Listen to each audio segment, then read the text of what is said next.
That is right, lads. Arsenal Football Club are back in the Premier League as Arsenal vs Leicester City at the Emirates Stadium. Of course, in our last game in the league, we lost 1-0 to Manchester City. And so let's just say Arsenal getting 3 points is very important indeed. And so therefore, Arteta is going to have to get his lineup on point. So with that being said, guys, welcome back to your boys' channel. Hopefully you guys are doing very well. And let's get into this Leicester vs Arsenal predicted lineup.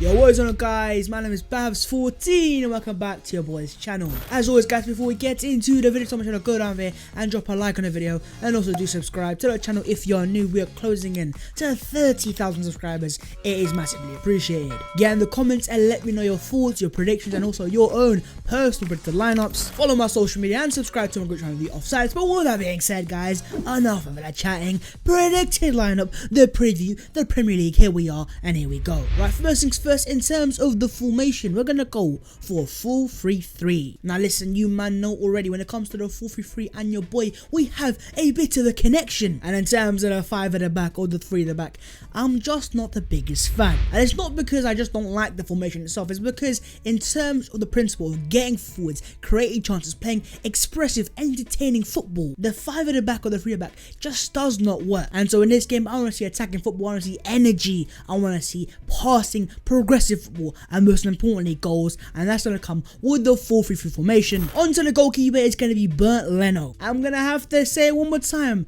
respect on my goalkeeper's name. Now I understand Babs, he made a mistake in the last game. Did you see his kicking? Yes, I had to go through that as well, and it wasn't the best. But one thing I don't want to see, right, is every time Leno makes a mistake, it's always the same. We shouldn't have sold Martinez, we shouldn't have sold Martinez. Well lads, it's over, it's done. He's an Aston Villa player and it's time to move on. And let's also back our current goalkeeper Bernd Leno. And it seems like certain Arsenal fans have a short-term memory, because last season this guy was our second best player behind Aubameyang, and I weren't seeing these haters before the Leno injury as well. I'm not saying he's a perfect goalkeeper, I'm not saying he can't make mistakes, but right now what I don't like is the uncertainty in the Arsenal fan base. Martinez is gone, get on with it and back our goalkeeper Bernd Leno. Leno and goal, no brainer guy. Moving on to right back, lads, I'm gonna go for Hector Bellerin. Hey lads, I'm not gonna lie to you guys, I think we are witnessing a cheeky little Hecky B remontada. Now let's not go on the overhyped train, but overall lads, let's not lie to ourselves. In the past few games, Bellerin's had effect, he's gotten forwards, and by far for me looks like our best right back. And we even saw that in our last game when Arteta brought him on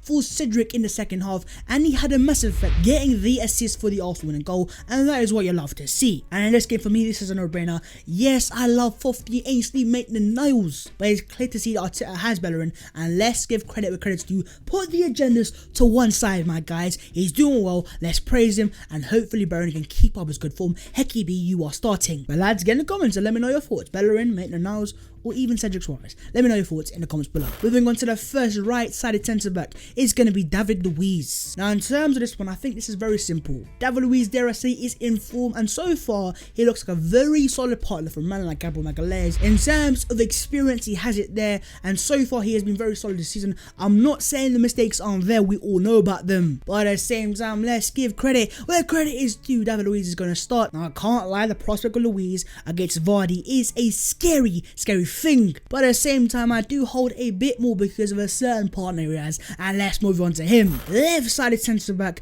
Gabriel Magalhaes. Oh my god lads, what a player. He is so good. Now listen, I'm not gonna say that your boy overhyped him, because I don't need to overhype him, because you can already see how quality of a player he is. Not only is he a tank, not only is he solid defensively, not only is my man crawling at the same speed as Sergio Aguero, let's also take a moment to appreciate the ball playing excellence he brings to the team as well. In our last game in the Europa League, he was arguably at times our most creative player, and so many times he was picking balls in behind for Lacazette, but overall 8 completed long passes, ball playing excellence, let I just say myself. Gabriel Magalhaes has to start. Bring it on, Jamie, let's see what you got. Magalhaes starts, here we go. Moving on to left back, lads, Kieran Tierney. I do apologise to any Scottish people, I don't have an accent, but yeah, in terms of Tesco's finest, KT has to start, Kolasinac started in the last game, and can you guys see for yourselves how poor he is, not only defensively, but on the ball. He gets the ball and it's all the same, sideways pass,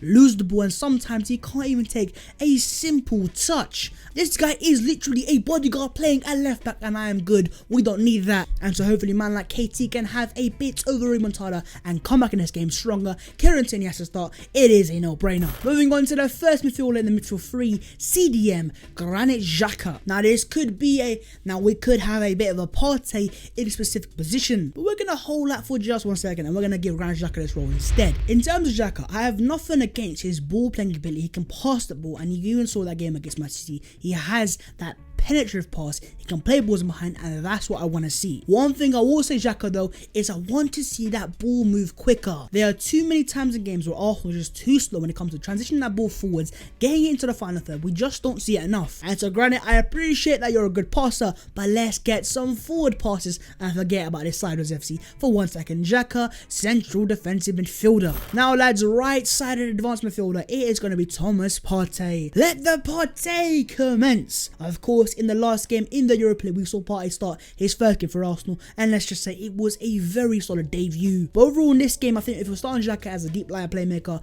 Partey is perfect for that right hand side and unlocking Pepe and Bellerin. One thing we've seen so far this season is Arsenal are way too persistent going down that left hand side, and this is where comes in the Partey, because with Thomas Partey we have a ball playing player who's right footed and is excellent when it comes to passing and progressing the ball, and we saw that so many times in that last game, granted the Europa League, but when he gets the ball, he looks forwards, he looks to find the players in the half spaces and into the final third. And so a message from me and on behalf of all Arsenal fans across the world, Mikel Arteta, I'm begging you, I am on my knees, you have to start Thomas Partey. I do not want to see any excuses. Moving on to the left side of the advanced midfielder, it's going to be Bukayo Saka. I said must start, boy, my number 7, of course, Saka has to start. Now yes, of course, we could have started Dani Ceballos, but apparently according to reports right now, he is not past fit yet, and so that's where it comes in my star boy, man like Bukayo Saka. Now Saka for me isn't the most creative of players, but when it comes to this Arsenal field, he is by far the most clear. And so let's put Mesut Ozil to one side for a second,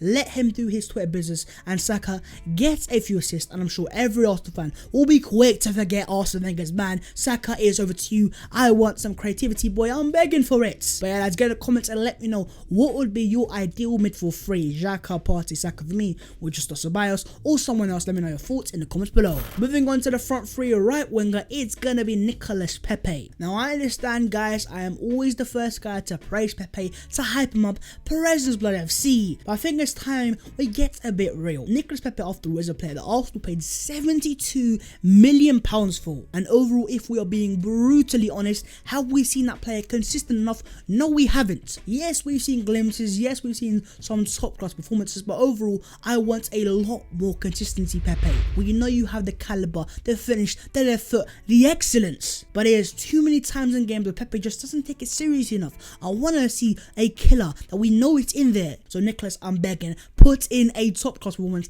and let Perez's Blue FC arise once again. But yeah guys, get in the comments and let me know your honest brutal thoughts on Nicolas Pepe. Moving on to striker lights, it's gonna be Willian. No, it's gonna be Alexandre Lacazette. Listen, Mikel Arteta, I know you are my manager and I trust the process, but at the same time I do not want to see Willian ever in the history of Arsenal ever start as a striker again. And let's play a proper number 9 in Alexandre Lacazette. But overall Lacazette, he is still a far bigger threat than Willian is down the middle, and overall he can have his moments, and this for me is a big game for the Arsenal. And when it comes to Arsenal, Lacazette big games, most of the time he turns up, he scored some big goals for Arsenal in the past, and that is exactly what we need again tomorrow from Lacazette. We need a big game, some big goals, and to silence those haters, and I might be one of those. So like, I am here, take it away, score some goals, and I will be very quiet. Actually no, I'll be celebrating like a madman. We're talking about Birmingham lads, left winger Pierre Pierre-Emerick Aubameyang, the Gabonese excellence,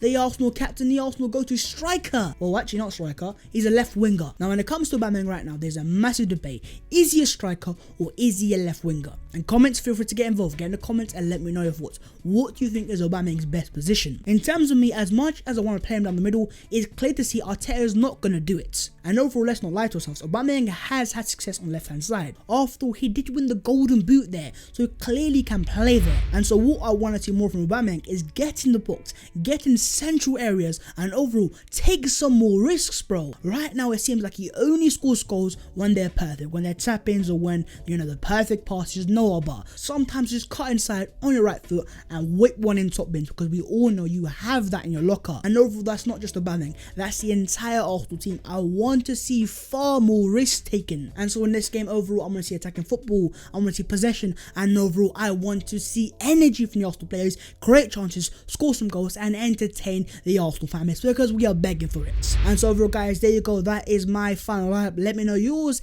in the comments below, and Arsenal is over to you. Let's get the dub and the 3 points. All that being said, guys, of course, if you have enjoyed the videos, make sure to go down there and drop a like on the video, and also do subscribe to the channel if you are new. As always, get in the comments and let me know your thoughts, your predictions, and also your personal predicted lineups. Follow my social media and subscribe to my channel, The Offsiders. It will be massively appreciated. The links are in the description below. But all that being said, guys, let's end it there and there. In the latest Arsenal predicted lineup, we previewed Arsenal versus Leicester City, a massive game, a must-win game. So Arsenal, get the lineup on point, and let's get some entertaining football. And I will see you next time when you're watching in a bit.